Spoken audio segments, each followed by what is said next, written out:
And 3, 2, 1, what is going on, everybody? It's your boy, the Lo-Fi Horror Guy. Welcome to another episode of the Lo-Fi Horror Guys, growing on you live. It's here, Mr. Kevin Boutot, the drummer of the Acacia Strain. Cannot wait. Ayo! Kevin! What's up? What is up, dude? I saw you wearing the shades with Tom, so I had to get in character too. Holy shit. Dude. Slick Rick, man. Look at you. Yeah. Looking good, feeling good. Man, you're cleaned up nice. You got your hair cut and everything, dude. Yeah, just for this. Just for this. Well, thank you very much. I appreciate it, buddy. I really appreciate you taking the time here. Absolutely. So we start with just a couple of icebreaker questions, and then we get into some more stuff with, you and your craft, some of your interests. And then I have a finale segment made just for you, Kevin. Oh, special for me. Dude, yeah. Exactly. I like surprises. Yeah. Specify, okay. So new words, I like it. We're making up shit as we go. It's fine. I love it. Off the top of your head, man, 3 bands that you would recommend, whether just you're a fan of right now or that you've met on the road. 3 bands I would highly recommend. I'm going to go with ones on the road mostly. All right, so for me personally, nowadays I've been in this realm of music for so long now that I don't go out like seeking like newer bands in this realm. So unless we're touring with a band, that's pretty much the only way I'm going to really hear of them.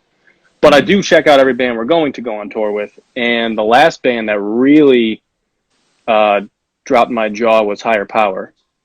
That band, live and on record. I mean, when you watch them live, it's like you're listening to the record anyway. That band is just so good. So good.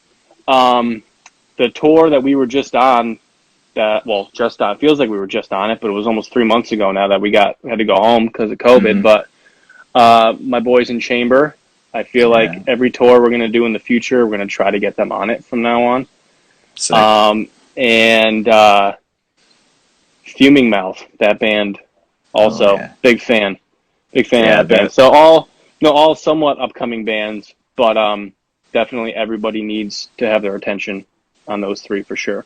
For sure. Okay. Yeah, and that tour, I mean, one of the dates that you guys had sold out like damn near instantaneous, I feel like, was Detroit, which was the one that I was going to go to. I think it might have even been at the Sanctuary.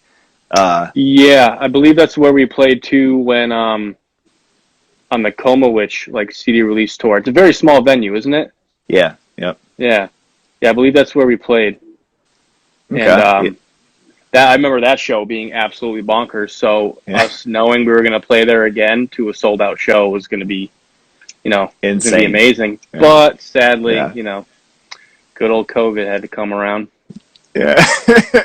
Yeah. Well, I mean, it is what it is. I mean, I think it's going to be one of those things that's going to kind of come around, and shows are going to just be on top of already how crazy it was going to be. I think they're going to be nuts. When the time comes, who knows when that's going to be.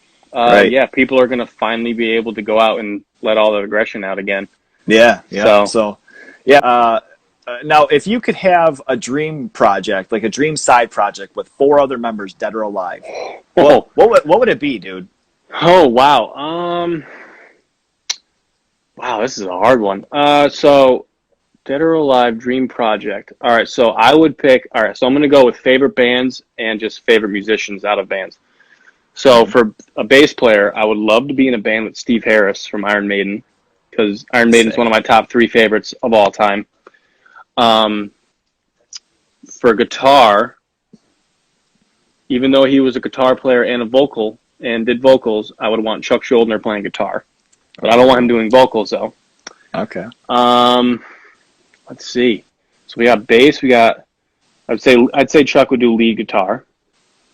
For rhythm, I'm gonna have to go with my man James Hetfield. Yeah. Okay. I'm gonna have to. Hell yeah. See, when it comes to Metallica, I love old Metallica. Everything up to Black Album, I think is just perfect, and it holds a very special place in my heart. For sure. Everything after that is whatever. If you like it, that's cool, but just means you have a bad taste in music. Anyway, no, I'm just kidding. And then for vocals, man, this is really hard. So I have two of what I think are the greatest metal guitar players of all time, the greatest metal bass player of all time, and then for vocals, oh my god, this is going to be hard, but I'm going to have to say I would take Jeff Tate from like Operation Mindcrime era, Queensryche. Yeah. Okay. Because Operation Mindcrime is one of my favorite records ever. I think that's even if you don't like anything remotely heavy or metal at all, just listening to that record is just it's perfect all the way through. Hell yeah. Okay. So Yeah. now you being younger and your interest in music, did you have local shops around you that, kind of maintained your interest in music and spots that you just go and hang out? When I was younger, when I would get my allowance, like my $10 allowance a week, when I was like, early teens, like probably started around when I was like 10 or so. But there was this one record store. Well, first off, I don't know, where are you located right now? You're in Michigan, right? Yep. Oh, so did you guys have Strawberries out there? No. Way back in the 90s? Okay, so Strawberries was like, remember FYE ended up buying Strawberries, and they bought up like all of those little like you guys had CD Warehouse, right? Did you have that in Michigan? Okay. Yeah. So I remember that was like a Midwest thing.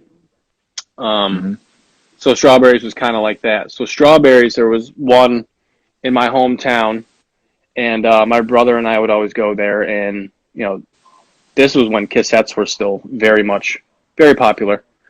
So I remember buying like stuff like the Batman Forever soundtrack and buying like everything. Like, so I started mostly listening to a lot of my dad's like CDs and records. He was a big metalhead and like a progressive rock guy.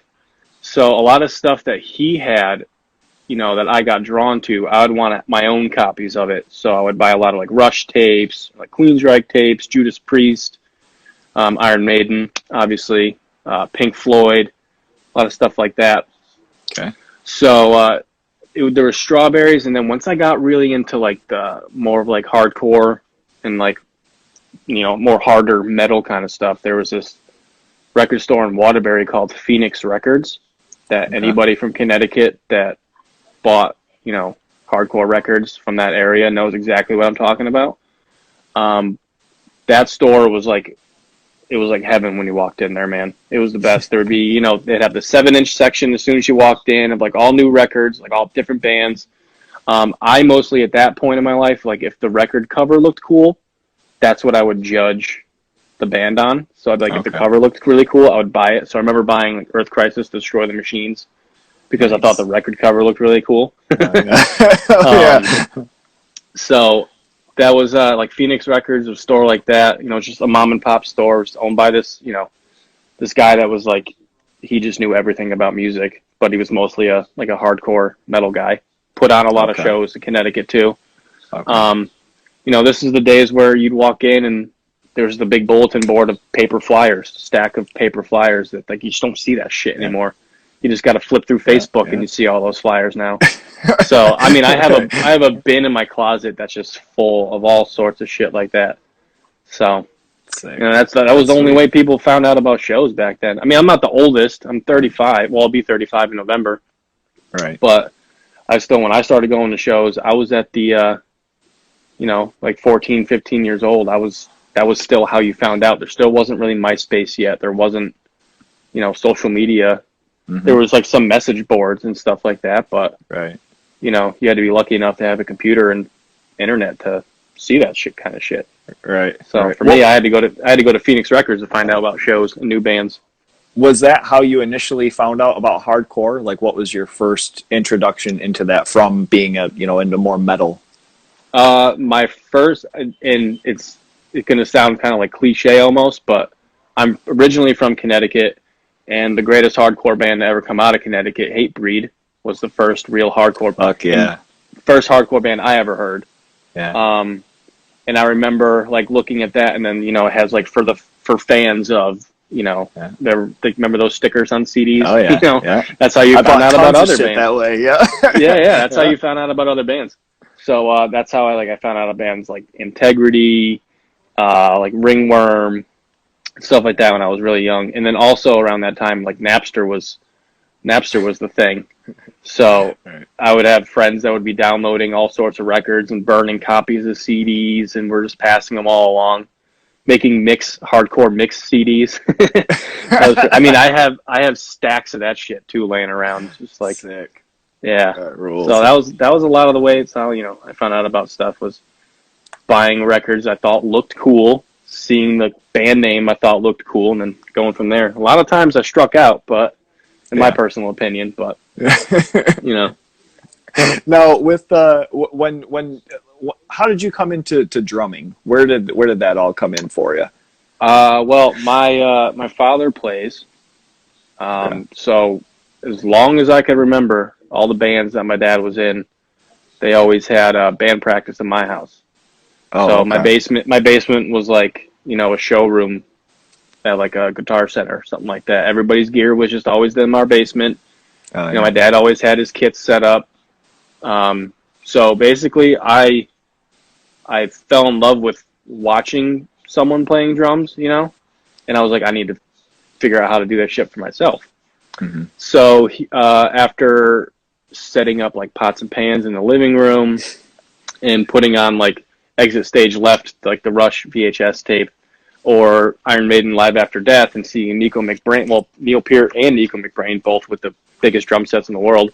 Yeah. You're just amazed at that. So I'd set up like every pot and pan that I had, and just sit there with like wooden spoons and playing on them, and then eventually, excuse me, my dad had sold a drum kit, but he kept like a little 5-piece out of it for me, and that's what I started on. This little old CB700 kit.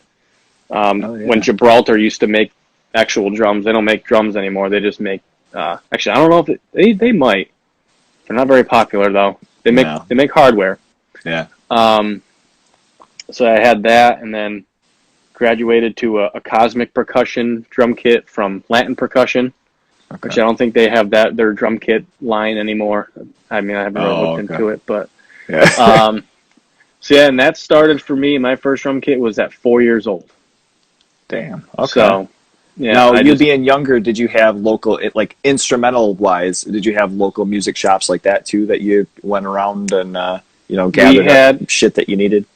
I remember my father would get Midwest Percussion. It was a magazine that it was like Oh, okay. basically it was just a mail order drum magazine. So I had everything. It was all broken up into each company, you know. So there'd be like a whole section for Ludwig, a whole section for Pearl, a whole section for Tama, um, and then it would have a whole section for hardware and all that kind of stuff. So I would like just look through that and just make wish lists, and then be like, Dad, can I have this drum kit? And it's like Yeah. an 85-piece drum kit with like everything you could possibly think of. Um, and then we did have, I forget the name of the store now. Um, we did have like a little local music store where I would go, like we'd go get our drumsticks from and stuff like that, Mm. new drum heads, but I can't remember the name. I remember my Uncle Jerry, uh, he had a place, worked at a place, he worked there for many years. East Coast Music Hall, I think it was called. Okay. East Coast Music, something like that. But it was just this big, kind of like before Sam Ash and Guitar Center decided to come in and take over all the local music shops, basically. Oh, okay. Now you had Yeah. Sam Ash around Connecticut too, as well. Yeah, we had Sam Ash before Guitar Center. Oh, okay, all right. I knew Yeah. that was like a New York thing. I didn't know if it spanned out outside of the state or. Yeah, it was we in New Haven, Connecticut, there's a Sam Ash. I don't know if it's still there. I'd be really surprised because I remember the Yeah. last time I went there, that place was just a goddamn mess. But um, Somebody's trying to play Freebird on oh, fucking I guitar mean, again. oh yeah, oh yeah. You go into like the cymbal room, and then there's like some like little kid in there. It's got a stick, and he's got to hit every single cymbal as hard as he can. And then the dad's just standing there, staring at whatever he's trying to buy, not paying attention.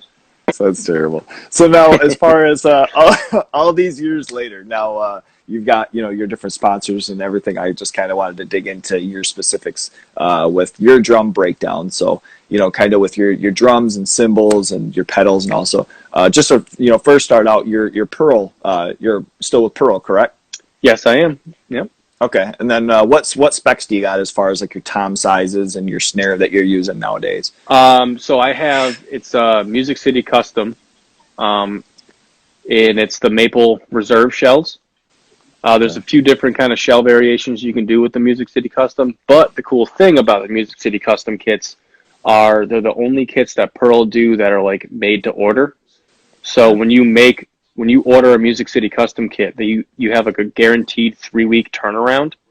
So the second you put that order in, within 3 weeks you're gonna have your drum kit. But when you do that, this one dude, I forget his name. I met him when we stopped in Nashville on Warped Tour. He's the guy that was behind designing like Vinnie Paul's signature snare drum with Pearl. He takes care of all the custom drums for like someone like Eric Singer from Kiss. Like he builds his drum kits. Like this guy is an absolute legend. Okay. Wow. Right. But he will take the drum kit you want. He'll find the shells. He'll cut them to your size that you want. You know, makes them, does it all by hand. There's a stamp in there that tells you when the drum was born. It says on it, like it has like a birth date on there. Oh yeah. So my drum set, it goes from like, so my rack tom, it's a 12x9, but it's got I think that was made first. So it has like, you know, within the span of like a week, that drum kit was completely made from the rack tom. And then my 2 floor toms are 14x14 and 16x16. My kick drums are 20x16. So small little guy, which I highly recommend. You can't get in, like when it comes to something punchy, like a 20-inch kick drum, it's the punchiest shit you could possibly get. Live and on recording, personally. Right. That's what I think. So, yeah, honestly, I think it's probably the best kit I've ever played, because not only knowing it's literally made with such tender love and care, this guy just takes the time and he's focusing on every single drum for you. I think that's just like the coolest possible thing. Yeah, it's sick. And the cool thing too is like I'm going to be adding on to it some, nothing crazy, but I can add on to it still, same finish, same wood and everything like that. So once we start touring again, I'll have a slightly newer, improved drum kit, but I can't get away from it because I'm just going to keep building on the same kit essentially. So, hell yeah. Okay. My dog she keeps pawing at my legs. She wants to say hi. What's up, pup? What's that dog's name? That's Mary. And then here's Buster. Since he saw me pick her up, he had to come say hi too. His breath smells so bad. I would bring down my pit bull, but she's dirtier than shit, and I can't have her on a new carpet, you know? Yeah, no, of course not. Yeah. So yeah, we got the drum kit there, specs there. What about your cymbals? Zildjian my still? cymbals, yep, still Zildjian. I go through phases with Zildjian where I'm like, all I want to do is have A customs, and then next thing, like 2 tours later, I'm like, all right, I want something more dry, a little more, like less of a bite, so I'll go with some Ks, some dry Ks. But always my sizes are always going to be, to my left will be a 19-inch crash, then 20-inch crash, and then whatever ride I'm feeling at the time. Like right now I'm back in my Mega Bell phase, so I'll have a Mega Bell for a little while here. If not, I have this old Zildjian medium ride that was part of my father's graduation present from high school for the drum kit he got. So this thing is like, I don't know, almost 40 years old. Damn. And then I always fluctuate between either a 20 or an 18-inch China, and then 18-inch crash above the China. And then, damn, I just think I just heard some thunder out there. It's a little loud. I don't know if you heard that, but that was I don't know if it was thunder, or there's this gas tank company that makes like the big outdoor tanks for like for gas for whatever. But maybe it was one of their trucks being loaded. Either way, that shit was loud. And then for hi-hats, I can't stick with either 14 or 15, so I always switch those off. Right now I'm using 15-inch New Beats, which I'm completely in love with right now. Okay. And then I usually have Splash and Mini China, but I think I'm just bringing it down to just one Splash. Okay. For now. What is it with the hi-hats to where you like to change? Is it just, the tone, or do you like that it's a little bit bigger and closer to the snare? I mean, it's not a huge difference, but yeah, it's really not like you definitely get used to that 14 having it being a little bit further away, and then like with your snare hand, when that hand's coming down, you're used to it being in a certain spot. So once I switch back to a 15, it kind of takes a minute to get back used to that being there. And then if I switch up like cymbal sizes sometimes, like where my arm, like my muscle memory is used for like the stick going in a certain angle, like I have to sometimes compensate now and like come in a little bit like tighter, so I'm not clipping the stick. Or if I change tom arrangement. Did you hear that? I heard that. See, yeah, it's getting a little spooky out there. We're supposed to have we're supposed to have thunderstorms this afternoon, so we'll see if that shit. we'll see if that actually happens. Every time they Right. say we're going to get a cool storm, it just ends up drizzling, and then that's it. But yeah, but when it comes to cymbals, I couldn't be more proud to be part of like the Zildjian family, being endorsed by them. It's always what my dad played when I was growing up, so I've pretty much been playing Zildjian for as long as I could remember. Hell yeah. Okay. Yeah, because most of my cymbals were just his broken ones passed down to me. So, right. Yeah. You know. Have to work around them and buzz around a crack or something to keep it living.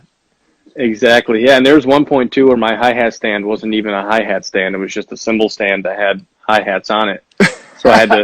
That was a good hard way for me to learn how to accent on the hi-hat, and then hit it extra hard to make it sound like it was open if I was playing along with something. Right. Friends ask about it, and you're like, "No, man, that's how I wanted it. I've just been practicing this way." Yeah. So, what's your what about your pedals right now? Right now, I finally got a pair of Demon drives. Okay. And when we went to Japan a couple years, well, it was it was last year in January.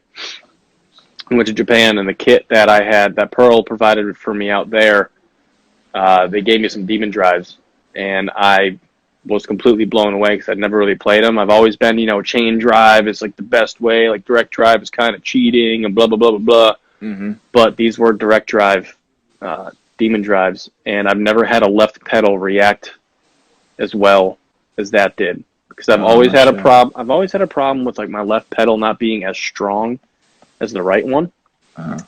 But playing on that, like doing like the quick triplet parts or doing like a slower double kick part where I felt like the left pedal sometimes wasn't hitting the head just like right, and it would almost get lost in the mix sometimes. So once I discovered that these pedals can do that, it was basically just waiting until I had the extra change to grab them. Okay. And I finally did, and oh my god, it's like night and day. Okay, hell yeah, that's sick. What about what drumsticks are you on right now? Right now, I'm using the ProMark Shira Oak 747Bs. So they're like. Ooh. Yeah, they're pretty heavy. They're like little tree trunks. Big boys. Yeah. It's not even like it's since they're the oak, they're a little more dense, so they're heavier. Excuse me. And then the length on them, they're a pretty long stick. So and before that, I was using the Rock Knockers, which is just a double butted stick. There's no tip on it. Yeah. And those things would just like my arms would just be on fire. Like just burning so bad, like in the first song, like why did I decide to use these? But they're great for pre-show warm up because there's no there's a good balance to them still, but it's like it feels like you're throwing around an actual tree trunk when you're like playing on a practice pad or something. And the rebound on them is not the best because it's just this big ball that you're bouncing off your drum head. It's not like a nice acorn tip on your drumstick. But but yeah, right now, Shira Oak 747Bs. I love them. That's another thing too. Like I was saying about having to compensate with stuff. Like since that stick's a little bit longer, I have a tendency of choking up on a stick. Well, not choking up. Like the butt end usually always sits right here. Yeah. I'm not really holding too much of my pinky, especially in my left hand. So when I can get a good almost like a whipping crack action on the snare drum, which is 99% of the time it's a rim shot. So I try to make that snare as loud as I possibly can. Hell yeah. So by doing that, and then that stick being longer than most sticks I've always used, that thing would get stuck under the rim of the rack tom, and then there goes the stick, comes tumbling off the snare drum, falls down by my feet, and then it's stuck under the pedal, so I can't really hit the kick drum that well. Shit like that. You really, really, really got to practice and get used to stuff like that before you decide to just let her rip for a live show. Yeah, I was going to ask too, because I've noticed in some of your videos, watching you playing and everything, that and I've seen you a couple of times live too. You playing with sticks and you were using like the butt end that you were hitting with, but that was just how the drumstick was. I thought you were holding it by like the tip of the. No. Anytime you saw that was when I was using the rock knockers, and those are just double butted. Oh, okay. Yeah. Okay. All right. Yep. So then another thing I was going to ask about too, where did you get the idea of sitting on a pair of drumsticks as opposed to having a bag? I just mentioned this to Tom. Well, it's something. See, I have the bag there, Okay. but I happen to break sticks a lot.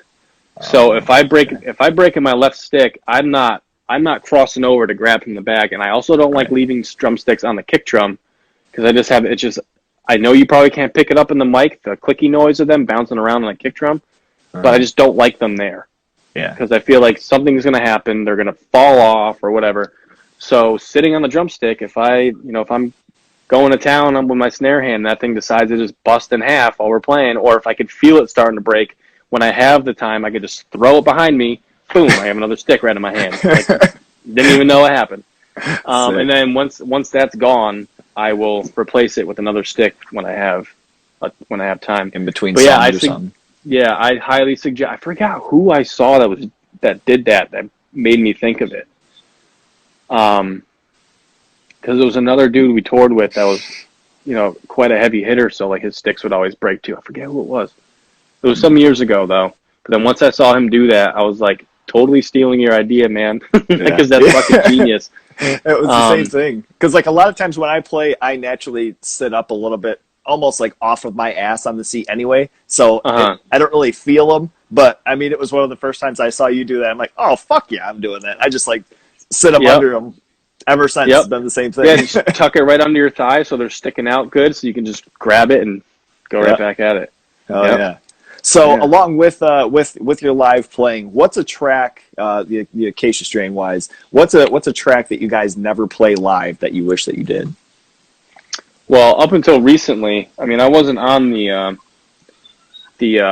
actual continent tour because I had some things going on at home, but the playing C-Word live is something I'd always wanted to do, and now we throw it in there every once in a while because for me that's probably the most fun song I ever wrote.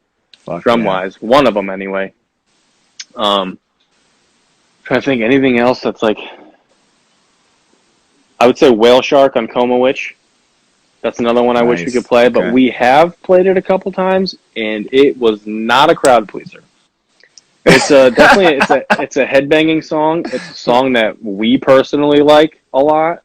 Yeah. But there's some songs where like, we'll throw a song into a set because we're like, all right, we've never really played this, but we personally love this song, so let's just throw it out there. And then we do, and then people are just like, hey, can you guys play something? Can you play something we like? So we normally try to like, stick with mostly crowd pleasers, but we have quite a catalog now that we could start, throwing in those songs that we may think kids are just like bored by it, but at the same time, it's good to throw those in there so they get a little bit of a breather. So then, we play a boring song and then we go right into like, whoa, shut it down or something like that. Then everybody's like, oh, okay, thank you for giving me a break there for this. Yeah, I know. I was in Grand Rapids, Michigan. I saw you guys on the Continent tour, and that was the first time I'd ever heard C-Word. Obviously, like you had said, you weren't on that tour or anything, but literally, like, obviously that album is just monumental and one of my favorite hardcore or metal albums of all time. And then being able to see it live, and it was specifically that song. I had a video on my phone and everything. I was like, that was just like a awesome moment because it was one of those tracks where I never really saw you guys play it. I never really saw anything, like mentioned in set lists or nothing. I'm just like, God damn, that's such a good song. Like Dr. Doom's amazing, but it was always, either that or the opening track. Yeah, or JFC and Skynet. Skynet. So it was really, really cool. And then I saw you guys again in Grand Rapids when you had come back, and was it Knock Loose or Chelsea Grin? with Knock Loose. Yep. Okay. Yep. And then you guys played C-Word again. I'm like, fuck yes, dude.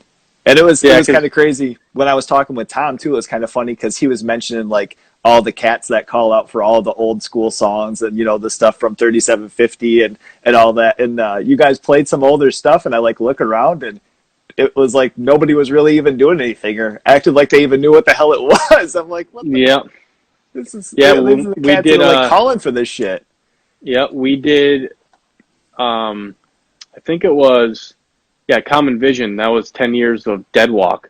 So Yeah. we did like a block of Deadwalk songs, like the songs we did play when that record first came out, like 5 or 6 of those songs. And that was another thing. There was only just like a couple songs on that record that kids seemed to, give a shit about, like Shut It Down, See You Next Tuesday. Right. I'm trying to think, even Burn Face kids were like, Yeah. whatever. Yeah. So then we started cutting that section of the set a little bit shorter. And I Yeah. don't remember if it was that tour or another tour after that where we made it a point to prove to people where it was like, all right, everybody keeps asking for all these old songs. So here's like a really old block where we threw in a couple of 3750 songs other than Car Bomb. Right. And it was just like, all right, so we just made our point. You guys didn't give a shit.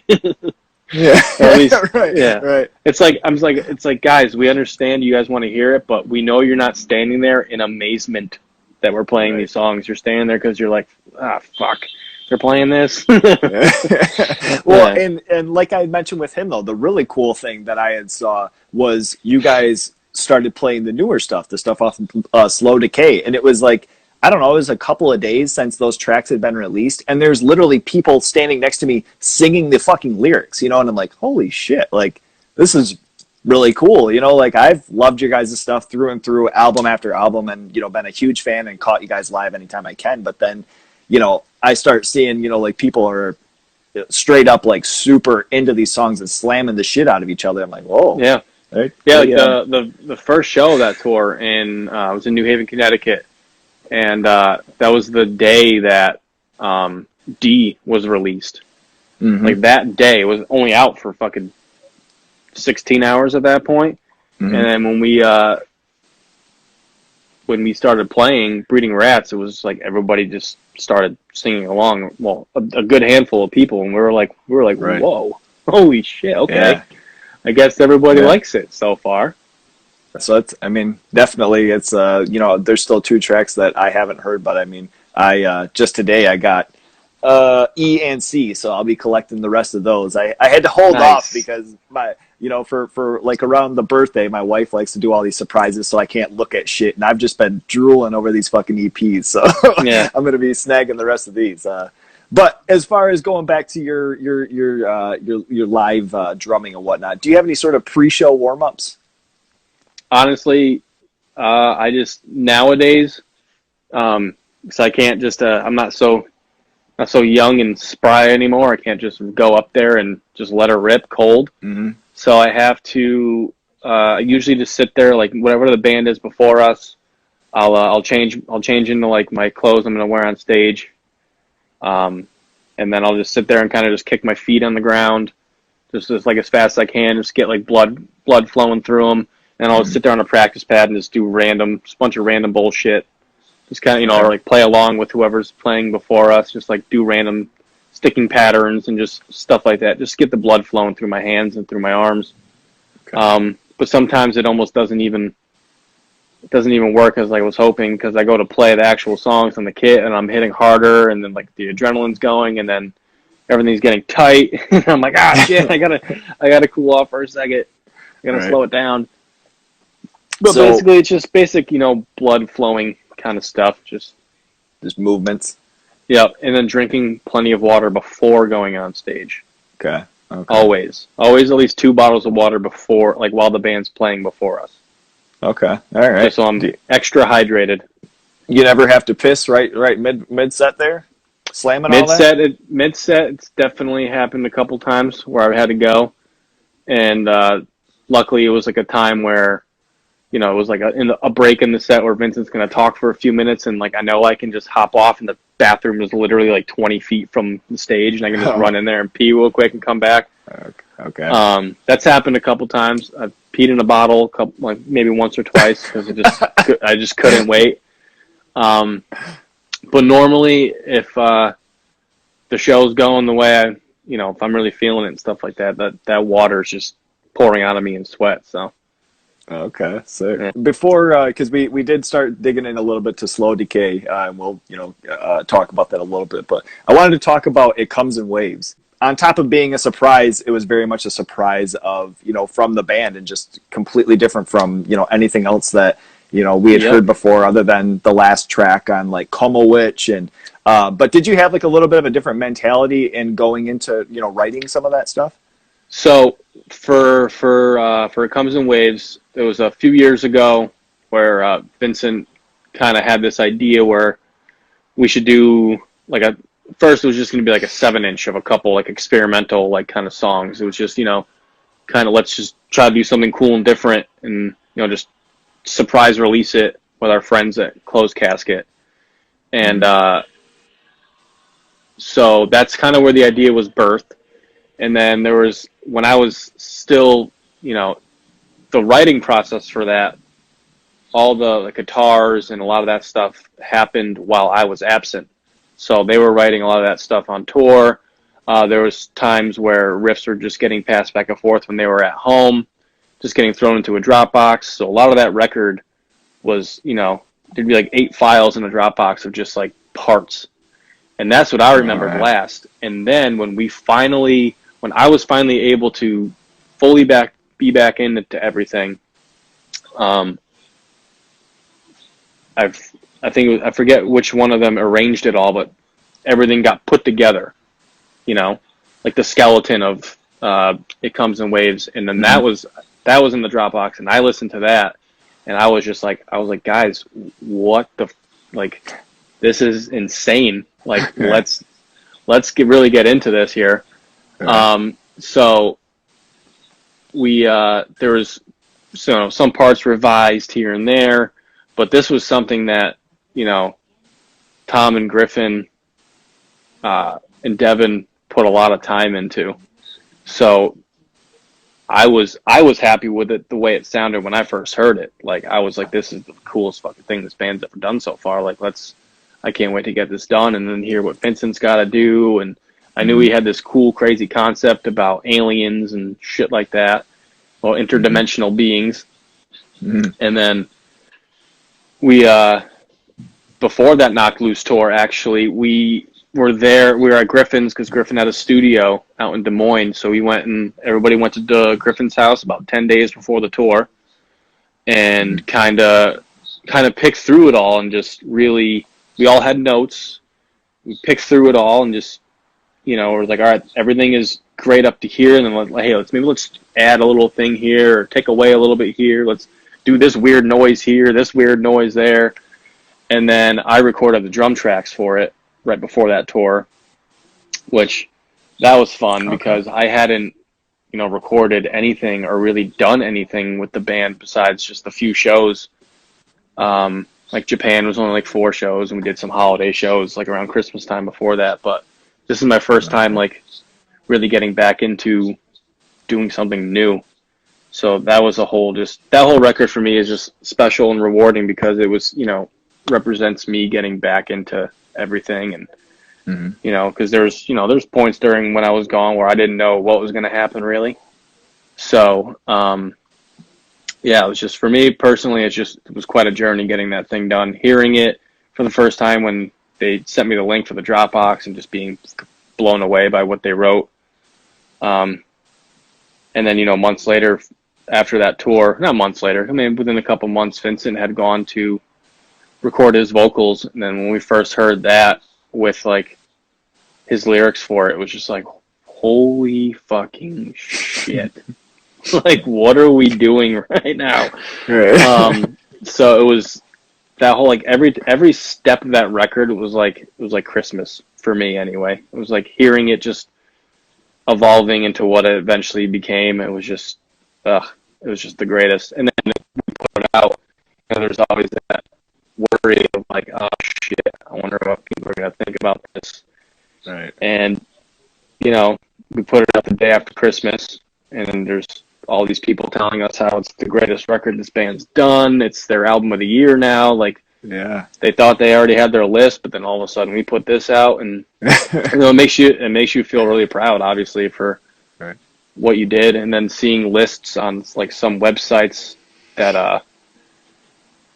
like metal websites and news websites that were making lists of their favorite records, and then our record was only out for 2 days at that point, and then we're on their list, and it's just like being lumped in with all these bands that we looked up to. It was like, whoa. It's like, okay. Yeah, right. It's like, thank you. Like, we're fucking proud of this thing, but thank you for acknowledging it. That's, yeah. Yeah. It was very good feeling around that release. And one thing, as the consumers too, as far as just, being fans, and something that I see a lot with comments and, and similar people as myself, is there's very much a like revitalized energy. And I don't want to say that as in like you guys lost it, because honestly, Big Sleep was one of my favorite tracks you guys have ever done. Like, I just absolutely love the stuff that you've done on the last few albums. But then this came out, and then now, now Slow Decay is coming out, and that's pretty much come out in full. And it's just, there's like this energy that all of a sudden it's almost like you're one of these newer bands again that are just now coming out that people are like just so fucking hype over. And it's awesome, because you guys have been around for so long now. We're technically like a nostalgia band on tours nowadays, like on that Not Goose tour. It's like our old asses walking around. Well, except Tom's a little kid still, but not really. If you're watching, Tom, I'm just busting your chops. It's like we're on this tour, like we're like the old band on the tour, but it's still cool that, like, over the years, I've been in the band going on 16 years now, and it's like, you still see some, like, there's places we'll play where I'll see people that I remember seeing, like, on my, first tour, like first U.S. tour in 2005. And then, now we're going, and it's like you see that person, but then you see someone that's 10 years younger than them. Oh, he is a little baby. Oh, Tommy baby. But that, that's the cool thing though, is, as far as like Devin, has been in the band now for a few years, but then Griffin and Tom coming in, it's almost like there was like this kind of revitalization, and, Vincent has kind of come, very much into, a new energy, within himself. And it's an awesome place to see where you guys are at right now. Yeah, everybody's done a lot of work on themselves, that's for sure. And this current lineup right now, it's just, as far as putting a record together, I think we've proved with It Comes in Waves, and now with this one, that like this is it right here. This is the. I mean, it's like, imagine if this was the lineup the whole time, things would be. I mean, granted, things wouldn't be the way it is. Like, we wouldn't have certain records that people call, are so in love with and stuff like that. But I couldn't be more proud of what this band is. What do you want? So she's poking me again. She wants attention, not just from me, but from the world. Yeah. So now, with, moving on as far as, talking Slow Decay, what was your favorite track to come out of it? Well, there's 2 songs that still aren't released, so we won't mention those out of the ones that are released. Okay, well, my favorite one is not released yet, and all the track listings are released. God damn it. And the song that I want to say, I saw Vincent write in his story like last week, which is the song Crippling Poison. Okay. Crippling Poison. Maybe that's right. The way he worded it is, people don't know it yet, but their favorite live song by us is going to become Crippling Poison. And you'll know exactly what I mean when you hear the song. It's going to be very fun to play live, I'll tell you that. But my personal favorite song on the record, probably Breathing the Smoke. I'm not going to... Okay. I mean, I'll take up the rest of this time here if I say tell the whole song name, because it's so goddamn long. But it's also, I think... Do you remember the days of the super long song titles? I was just going to say, it kind of reminded me of like From a Second Story Window and Fear Before the March of Flames, and 14-sentence song titles. Yep. That was kind of like not the direct inspiration for that song title, but okay. I forget I forget how that's definitely a Vincent question. I don't remember the story behind like that title itself. Okay. But that song, definitely, 'cause that song's a journey in itself right there.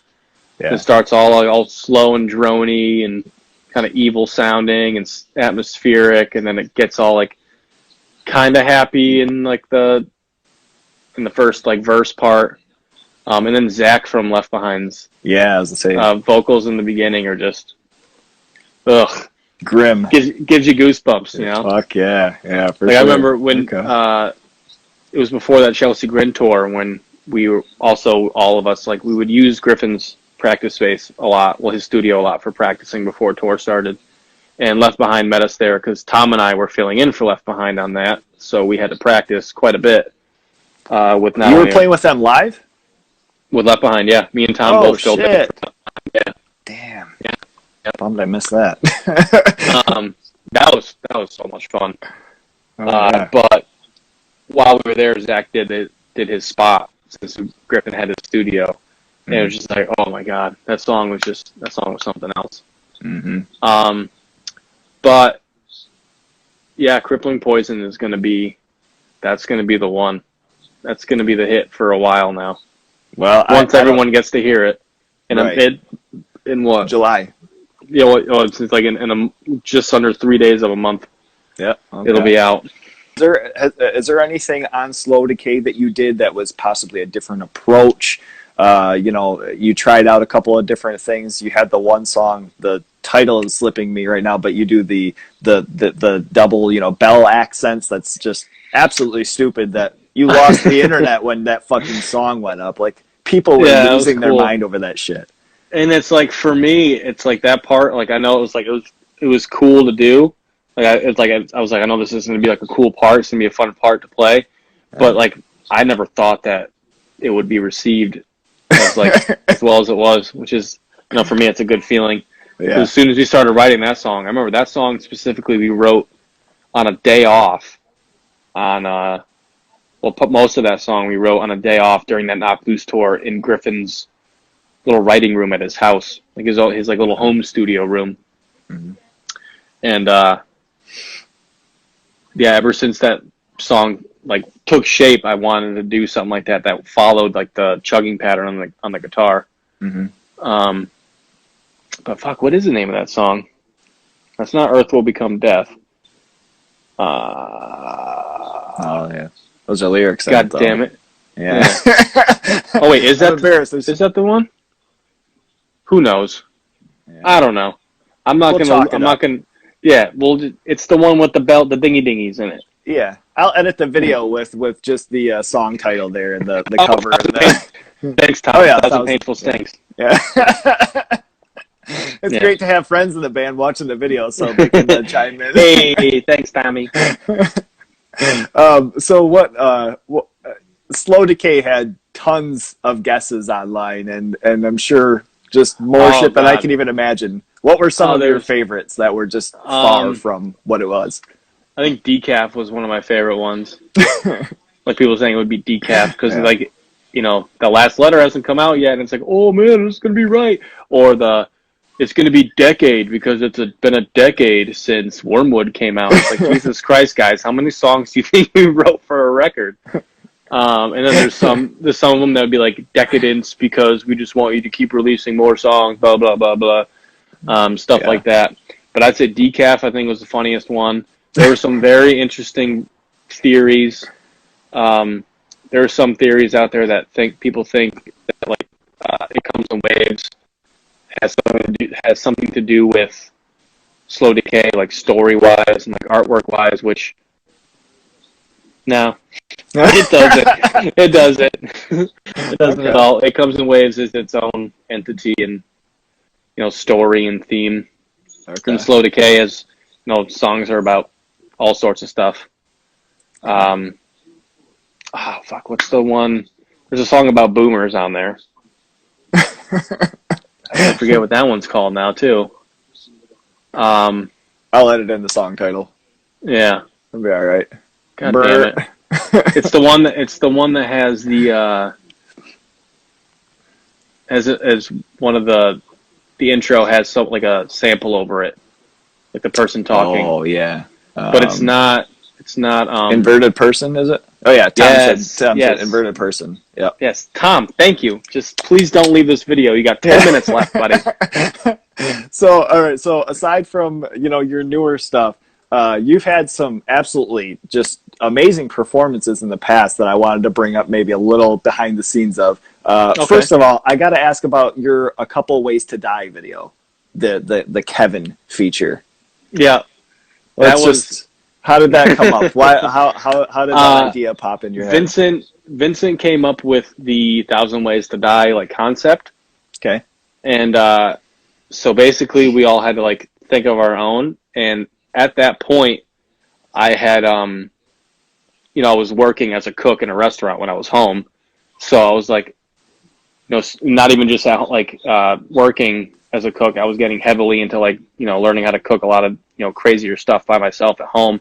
It was like, how funny would it be if I just blew my house up cooking terribly, and then just be super aggressive with everything. And then I remember I just like looked up house exploding on YouTube, and like that clip of the house blowing up at the end. Yeah. Like that was like the first video that popped up, and it was like, oh shit. Okay. and that house, I'm pretty sure is like, it shows you what happens if like you leave your gas on and it like explodes in your house. Like that's what's gonna happen. It was a devastating ending. Yeah. Yeah. So yeah, that was shot inside Vincent's house. Oh, okay. And then also Vincent's outdoor, like when his dog runs him over with the lawnmower. Mm-hmm.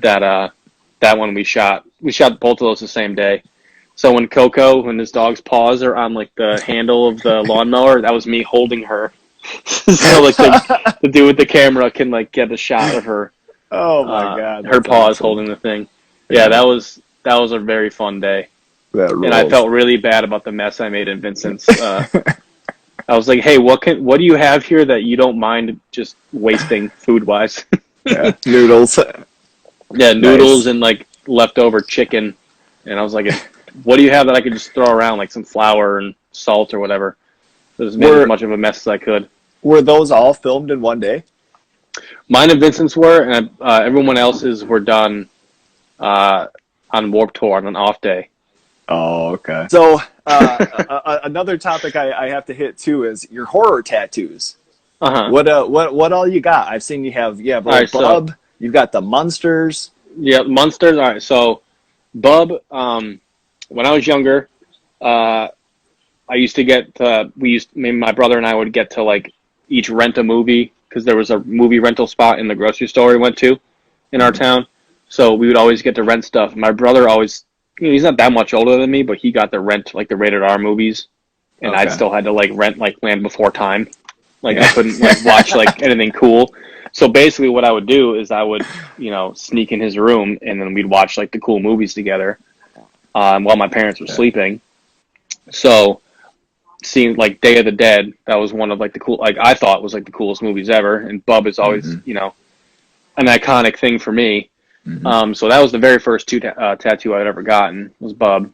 Oh, really? Damn. Yeah. And then another movie that was a big favorite of mine growing up was American Werewolf in London.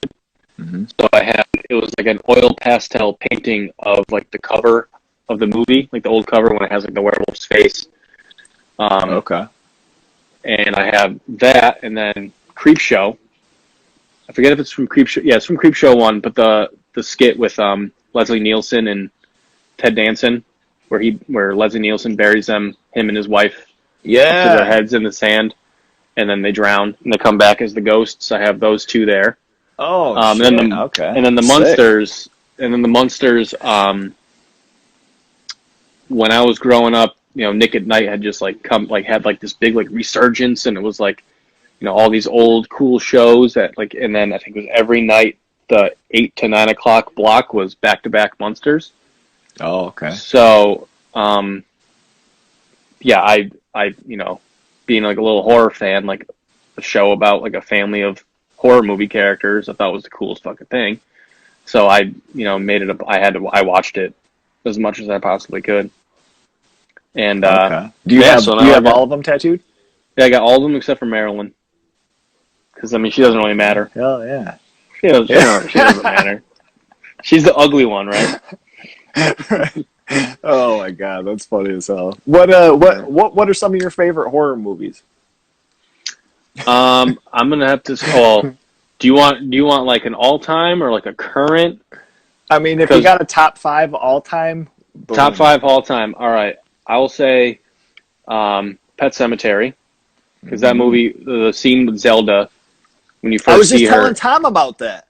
Oh my god! And then the "You'll never get out of bed again" part. You? I finally came back for you, Rachel. I'm going to twist your back like mine, so you'll never get out of bed again. Never get out of bed again. Never get out of bed again. She runs up to the camera and is screaming that. Oh god, that's Terrifying. That made me cry like the child I was when I first saw that movie. Oh man, that's just shit. Yeah. Hereditary. I know it's new, but holy fuck, that movie. That's from my the most. I saw that in the recent theater. horror tattoo.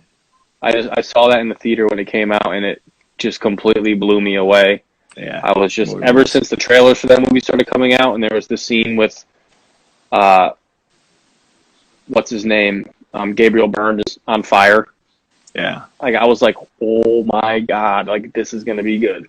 Yeah. Not knowing what it eventually would actually be, but that movie movies like nowadays don't really get me like that. Mm-hmm. Like they don't actually scare me, and that movie scared the shit out of me.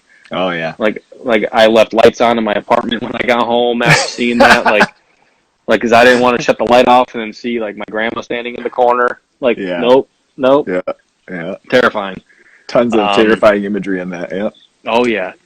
I don't know if you can really call it a horror movie, but American Werewolf in London, that's always held a very special place for me.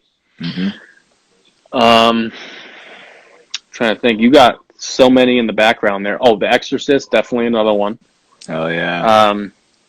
But this is another thing too, where it's like I can like when it comes to like horror movies, like right now I'm going to give you these like top 3 or 5, and then if you ask me a week from now what they are, like I'm going to have a whole different list for you. Like it's there's just too many. I can't really say like pinpoint like an exact favorite. But I would say the first movie, like Pet Sematary. All right, now you got me without my glasses. I don't know what the hell happened. I'm like, yeah, I think I was saying how Pet Sematary was the first movie that really scared the absolute shit out of me. Oh yeah, absolutely. So with that movie, I was talking with Tom about that too, and I just picked this up. Have you ever heard of this movie or seen it?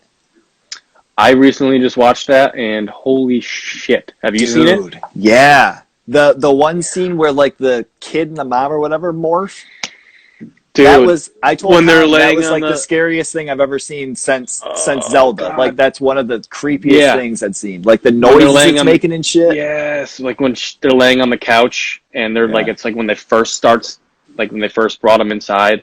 Yeah. And, like the whimpering the kids making and the mom. Oh god. Just, whoa, that shit was heavy. Yeah. I just recently rewatched Mandy, and that's another one. Yeah. Another Nicolas Cage recent horror film that's just insane. Absolutely insane. I think I have to watch it again. I wasn't a huge fan of it the first time that I watched it, and I don't know if it was just all the build that was around it. But I mean, I think if I go back again, there's been so many people that have loved that movie that I think I would probably love it. It's just an insane revenge movie. You know, it has to deal with these demons on motorcycles and some crazy Jesus freak cult. Right. God, that movie that's another one that's just there's a couple scenes in there just it's like ugh, God. Yeah. It's like how did someone think of putting that out there? Right. I don't know if you've seen it, but this it's called The House That Jack Built. Have you seen that? Yes. Yeah. Serial killer with OCD. Yeah. Lars von Trier. Yeah. Yeah. It is Matt Dillon. Yeah. Plays the main character. The scene, I don't want to give it away to anybody that's watching. I mean, I think there's one person watching. So if you've seen this movie, if you haven't seen this movie, you might want to go away. But the scene where he takes that woman and her child out for the day. Terrible. That and like I don't get too personal on any of these things too, but just as far as like saying like especially with having kids and seeing something like that, There's you see things like that in a whole different light now. Yeah. And I you don't know that until you're not going to realize that's going to happen until the first time you see something like that in a movie. Right. Like, for example, in The Dirt. Did you see The Dirt? The Motley Crue movie on Netflix? Oh, yeah. The scene with Vince Neil's daughter's in the hospital, like, dying. Crushing. Like, the shit that she's saying to him, like, asking him to make it go away and stuff. I was like, I couldn't watch that part. I was like, nope. Yeah. Nope, so all I can do is picture my little sweet daughter saying something like that to me, and I was like, yeah, nope. Couldn't imagine. I'm going to go ahead and keep hitting that 15-second fast forward real quick until I get to something else. Right.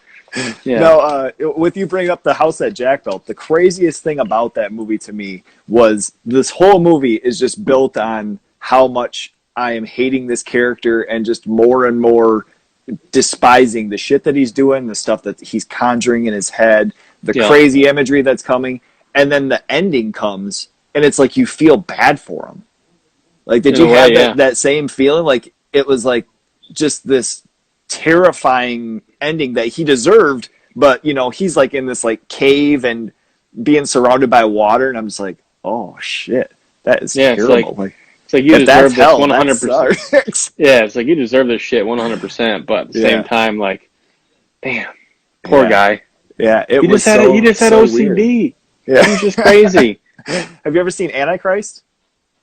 I have, but it was a long time ago, and I can't say I was paying attention to it the whole time.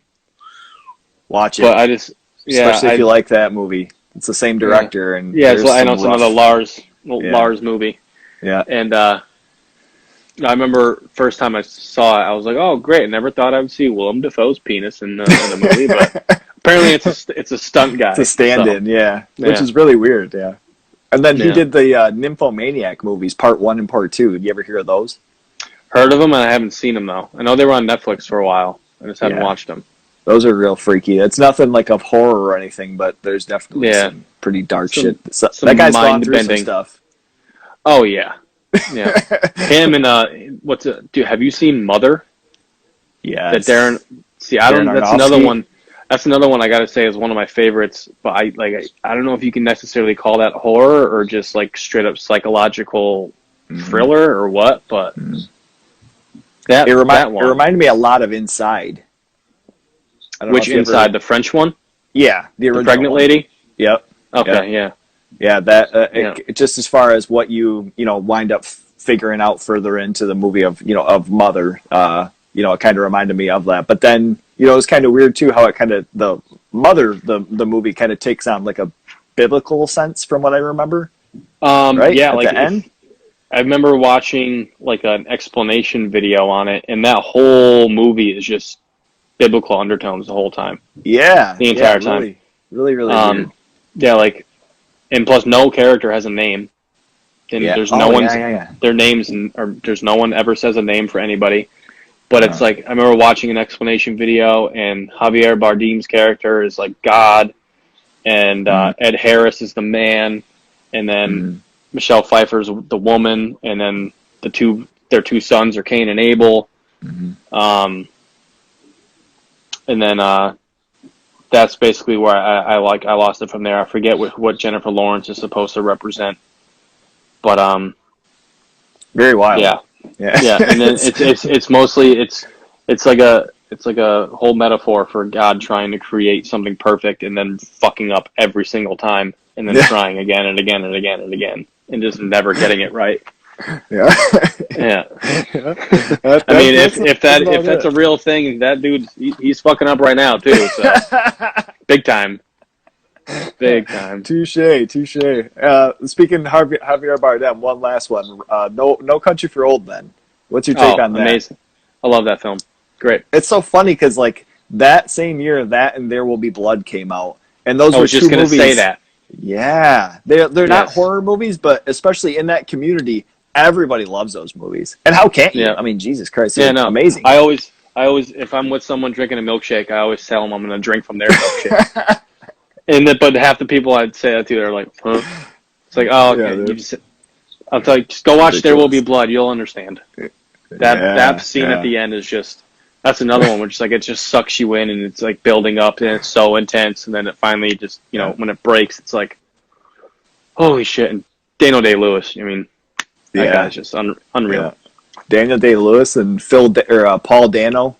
Yep. He was the younger kid in that too. He did a movie recently with Harry Potter, whatever, Daniel Radcliffe, called Swiss Army Man. You ever see that? No. Ridiculous. Basically, Daniel Radcliffe is like a dead body that Paul Dano just like uses as like a fucking motorcraft, and he like cuts up shit with them, and it's crazy. Huh. A24 put it out. Well, I think A24 put it out. If A24 put it out, it's going to be good. Yeah, right. What's another? Oh, fuck. So, speaking of like how Daniel Radcliffe does like all these cool like lower budget like indie movies now because he doesn't have to do anything big because he's fucking Harry Potter. Right. Another one that's I would call is like the same status, Elijah Wood, since he was fucking Frodo. Mm-hmm. I just watched a movie called, I think it's Daddy's Home. Come to Daddy? Or Come to Daddy. Did you see that? Yeah. I was good. Was not expecting the way that movie unfolded at all. Yeah. His name's, he goes by Ghoulish Gary. It's Gary Pullen. I originally heard of that movie because he did the poster art for it. That was the first time I had heard of that movie, and I'm like, hey, is this good? And he's like, just watch it, man. I'm like, all right. And I did. Yeah. It's fucking awesome. It's really, really good. Yeah, it was very good. Very, very good. And then last night I watched Unsane. Have you seen that? I have not. No. No? Unsane. Unsane. Okay. I'm just watch it. Okay. I'm not gonna give you any sort of synopsis or anything. You just gotta watch it. Sick. Okay. What platforms is it on? Is it on anything, or do you have to just run it? No, I believe it's on Prime Video right now, or it's on Shudder. It's on one of those. I know it's available. Yeah. I watched it on Prime last night, so. Shudder's killing it. Have you seen Scare Package? Not yet, no. Dude, it's an anthology story where it's like 7 stories that 7 different directors made, and it's just some of the most ridiculous shit, but it's awesome. It's really cool, unique takes on certain stuff. Okay. One of them. Yeah, I see that every time I scroll through, but that's another thing. Like, I'll judge movies real bad by what like the cover looks like, or if I watch the trailer for like 2 seconds and I can tell the acting is just the worst in the world, then I'm like, I can't sit through that. Yeah, right. There's some times where I'll make an exception, but like, a lot of times I'll see like a very bad cover, or like, like I said, the acting you can tell it's just terrible, and I'm like, I can't sit through this. Even if all those people die right away in the movie, like, if that's who they're showing in the trailer, like, who's gonna save this movie at some point? Right. Okay.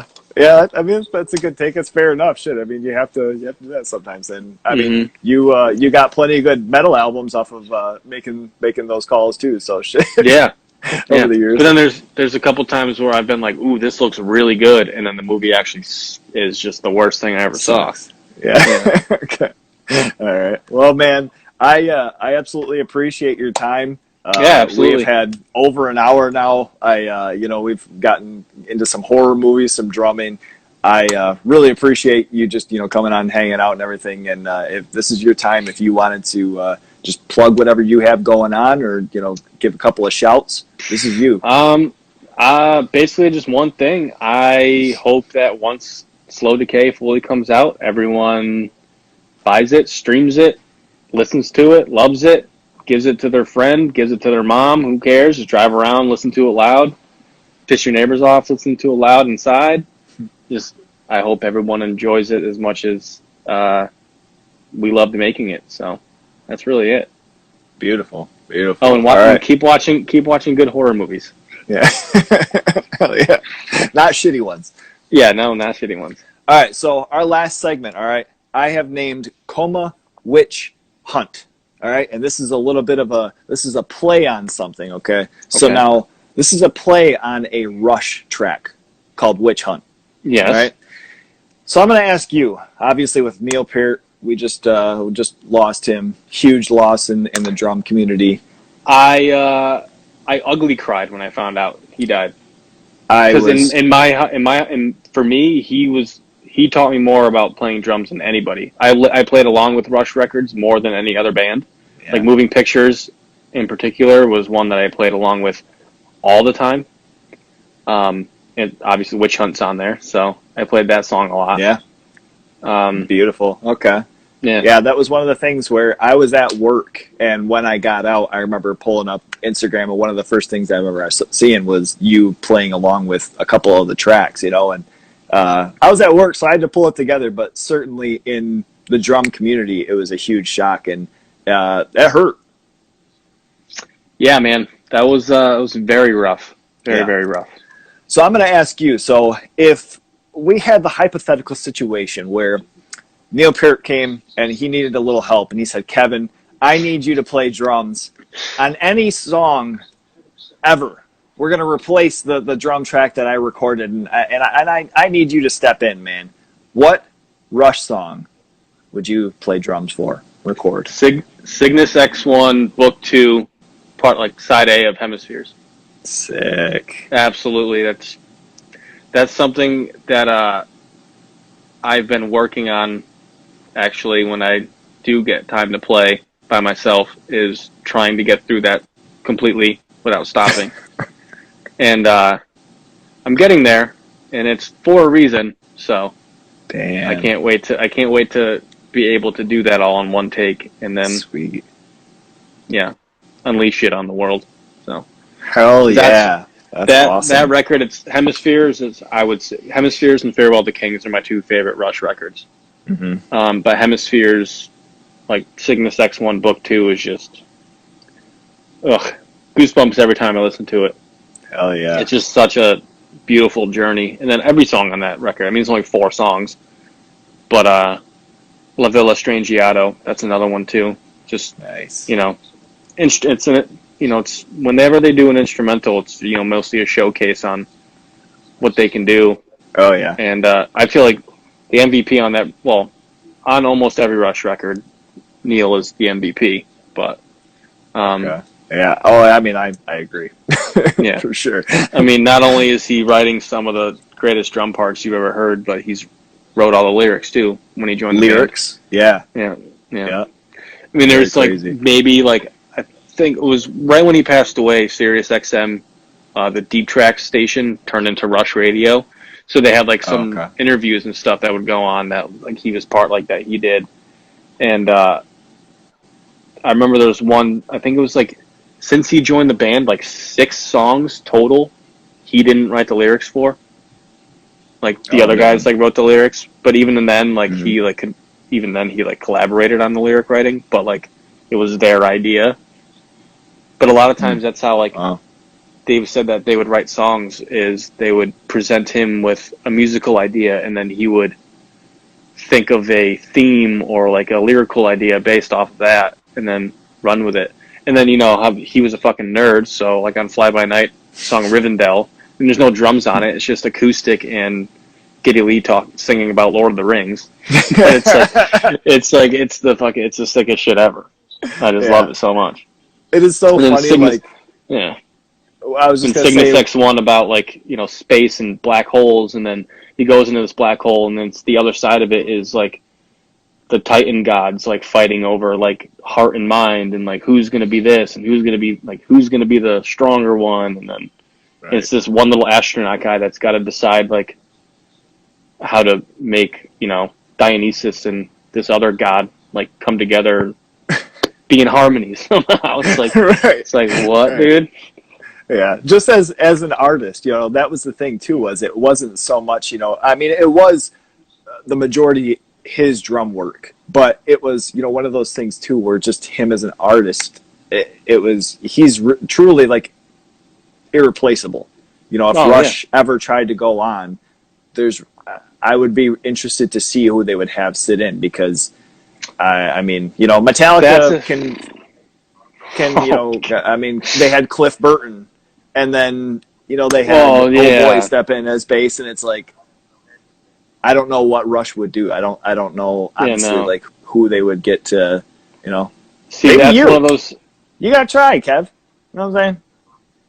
I mean, you could try. As honored as I would be, it's one of those things where, like you were saying, he's irreplaceable. So I personally would be almost upset if they decided to tour again at some point. Yeah, I agree. Only way I wouldn't be upset is if they spent a shit ton of money and had a hologram of Neil Peart playing drums, because that'd be fucking sick. And there's enough footage out there of him playing where they can make a hologram out of that. Yeah, damn. I never thought about that. They've done holograms of all sorts of people. I'm sure they can make one of him playing drums. Yeah, some of them weren't even worth all the time and energy. No. So, yeah. Old Neil. Damn. Yeah. Might have to put up a petition for that shit. Yeah, but at the same time, Geddy Lee and Alex Lifeson are both. I mean, they're not like the oldest, but I feel like at the same time, it's like, how do you do that? Like, how do you go on stage without? Yeah. In my opinion, the greatest power trio in rock history, right there. So. Hell yeah. It was so funny, like when those mid 2000s comedies started coming out with like Paul Rudd and all them, and they started like talking about Rush all the time, those Freaks and Geeks cats. Like they started taking over the comedy, the kind of comedy tour of movies that were coming out, and everything's, talking about Rush, and I'm just like, holy shit, like about time. Thank God somebody, is actually like putting these guys on the pedestal that they're worth. Yeah. Yeah, it's like they're one of the biggest bands of all time, but at the same time, it's like they're not, but they are. It's just they have such a strange cult following that's like, they're selling out 20,000 capacity arenas, but at the same time, it's like, who was here last night? Yeah, what band played here? So, Jesus. All right, man. This is where we're gonna cut it. I'm gonna let you enjoy the day and check out that thunderstorm rolling in and enjoy. Man. Nothing happened, man. The sun is out now. I swear, every time it's a fucking little dick tease, and then it goes away. Jesus. Someone just asked if they think they'll play another show. I don't know how long ago this guy just commented that, but I hope they don't. Okay, yeah, no, please, Rush should not play another show. Unless they have a hologram. That's the only way. Neil. Yeah. Yeah. All right. Or if they had like a bunch. Yeah, or if they had a bunch of drummers came out and like played like one song. Oh. But that could be sick. Yeah. Depending on how they break it up, it could be a mess, but yes. Absolutely.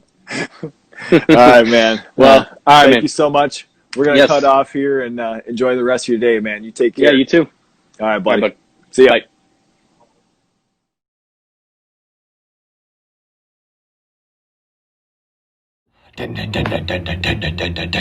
He's a lo-fi horror guy. Yeah, he's kind of a guy, but he is so lo-fi, a horror guy. Yeah, baby.